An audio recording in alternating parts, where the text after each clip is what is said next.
Okay, good day sa lahat mga boss. Sa video natin ngayon gagawa tayo ng ah, lock bed dito sa kwarto na to. Ito bagay ito sa mga kwarto para yung masigip nating kwarto ay medyo lumuwag-luwag. Yung ginamit natin dito ay 3/8 na Dynabolt. Ito pong angle bar na ginamit natin sa gilid ay 2x2 po ang ano niyan, ang laki niyan. 2x2 yan. Naka-bolt po yan, ayan oh, makikita nyo.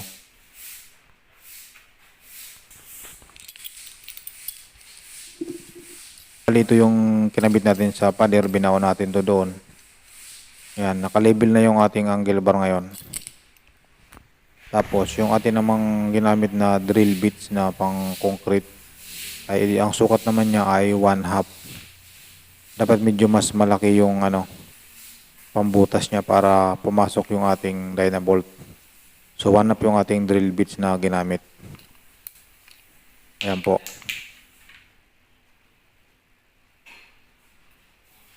So, pambato po yung natin siyempre, yung gagamitin na drill bits. O, ayan. So, dito, pinas forward na natin. Nagkaroon na tayo ng poste dito na 2x2 na tubular. 2x2 po yung laki niyan. Tapos yung dalawang gilid, dalawang side ay angle bar naman ang ginamit natin. Okay. Tapos, dito, naglagay tayo ng mga soleras o yung mga salansan. Ang ginamit naman natin dito na bakal ay 1x1.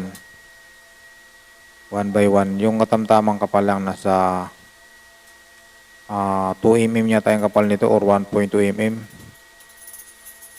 Ayan. So, ang pagitan ng bawat soleras o yung salansan natin ay 1 feet lang para medyo matibay siya.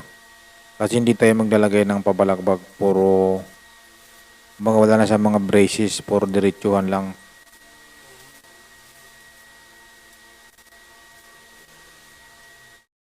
Okay, yan na po ang naging natin na nakapaglagay na tayo. Bali, 1 feet ang pagitan po niyan. So, sa ilalim po niyan, kaya pang, kung ang height mo lang ay 5'6", kasya ka pa dyan sa ilalim tumayo. Dahil ang height ko po ay 5'5" and a half. So, kahit 5'6" ka pa, hindi ka pa sasayad dyan sa ilalim niyan.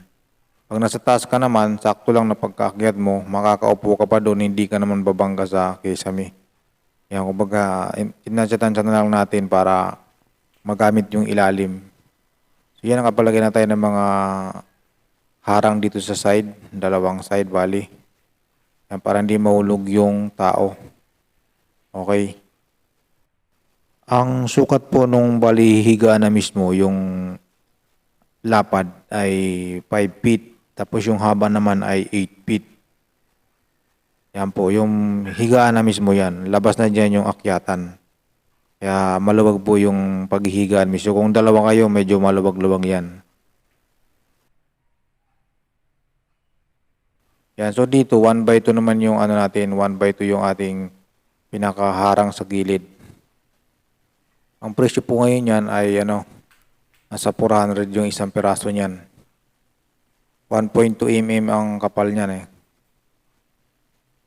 So, yan po. So, ang pagitan niyan ay 1 feet bawat isang soleras na yan. Medyo masinsin yan para medyo matibay siya. Tapos dito sa ilalim, naglagay tayo ng angle bar. Ayan, tapos binutasan natin yan, naglagay tayo ng tornilyo sa paa niyan para hindi siya maitulak-tulak pag sakaling nasagi. Baga fix lang siya, hindi siya gagalaw-galaw. Yung ating tukod. So, yan po.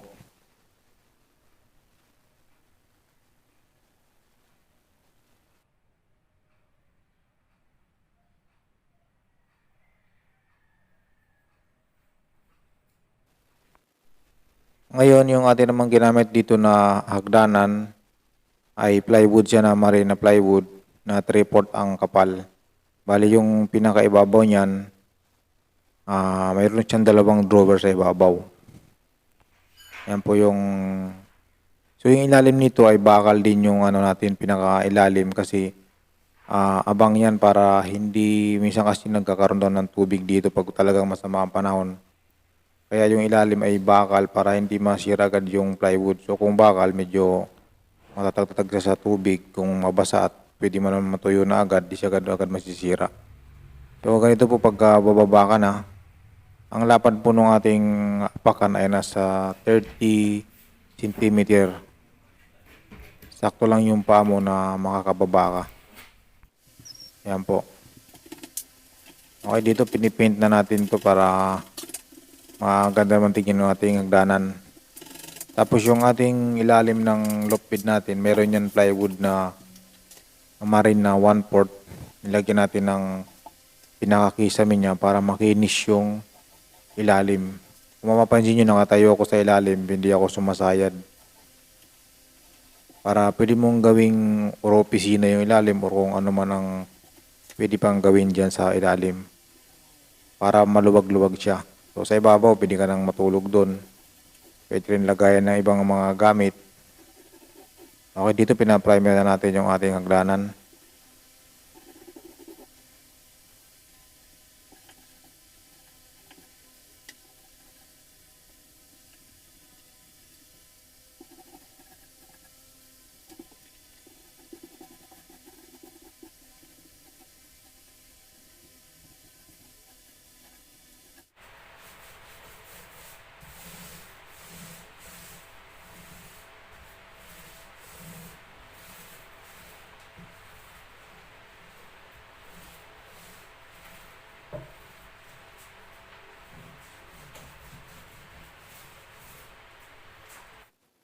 Okay, dito tapos na natin ma-primer yung hagdanan natin, yung plywood na hagdanan na ginawa natin.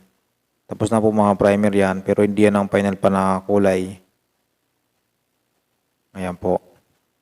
Tapos yung dingding, naglagay tayo ng dingding kasi open yan, nagkaroon ng dingding yan. Ayan, ito naman yung final na natin yung kulay, bali gray po yung kanyang akyatan. Yung dalawang ibabaw na yon, meron yan drawer, wala pa siyang hawakan, pero meron yan drawer dyan sa dalawang last step na yan. Last 2 steps sa ibabaw, mayroon pong drawer yan. So yan po yung pintuan na kinabit natin. PVC door siya. Tapos yung natin, bali naging kwarto na ito ngayon. Dati kasi salas to kasama sa pinakasala to. Ayan. Tapos na paint na rin natin yung yung ilalim nung loft bed natin. So yung ibabaw, yan, marine na plywood na 3/4 yung sahig para medyo din siya. Matatag siya. So sa bakal pa lang po, mga boss, ang naggastos natin dito, nasa 6,000 na po yung bakal. Bakal pa lang. Nasa 6,000. Yung hagdanan naman, gumamit tayo ng 2 plywood. Tapos yung PVC door natin ay 1,400 ang isa. So yan po, pagpasok, bali ganyan po magiging forma niyan. Yung pong ating 2 plywood na ginamit sa hagdanan ay nagkakalaga naman ng 3,000 yung dalawa plus yung sahig pa ay 1,500 uli. So nasa 4,500 yung 3 plywood. Okay, yan po yung mga presyuhan mga sir.